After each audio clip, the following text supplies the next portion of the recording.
Hello again, and welcome to the Tip of the Week. This week, who's in your funnel?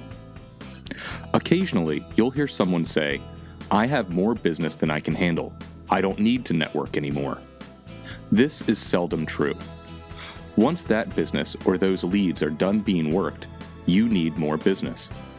If you've stopped reaching out and making connections, you'll find yourself playing catch-up, trying to restore a good source of potential business. People don't like it when the only time they hear from you is when you need something.